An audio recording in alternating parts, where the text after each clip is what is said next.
From 1984 through about 1994, I worked I was a marketing director for Bridgestone Cycle USA.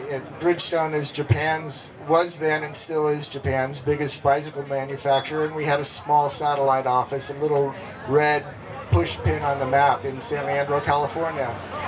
And I had a lot of input on the bikes, and I wrote the catalogs there, and I could talk a long time about that, but it's old history. But it was a wonderful place to work. I learned a lot about bicycles there. The best part of working there was always going to Japan and going to the different component makers' factories and seeing how parts were made, seeing who made what parts for these other companies, seeing forging and casting happening, and seeing how bicycles are tested and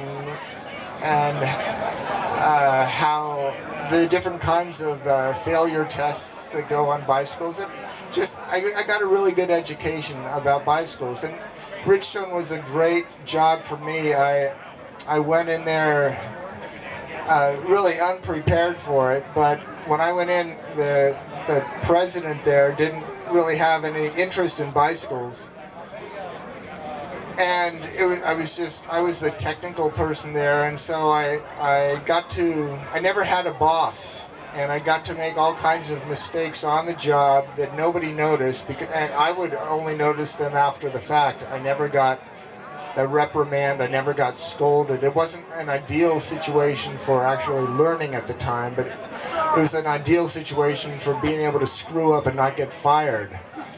And then over the years, I screwed up a lot less, and I applied myself and was conscientious, and because I was sort of the media contact, I gained a little bit of fame or notoriety there. And when Bridgestone closed, my reputation at the time allowed me to start a new business and have sort of an immediate customer base.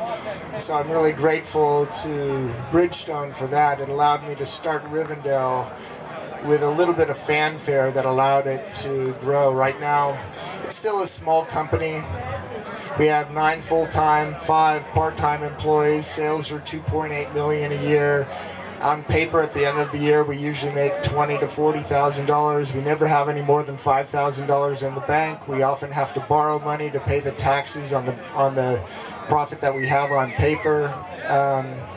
It's just, I'm not a good businessman, but it's a good place to work, and we haven't had to lay anybody off. And so, if you're a customer, I certainly appreciate that.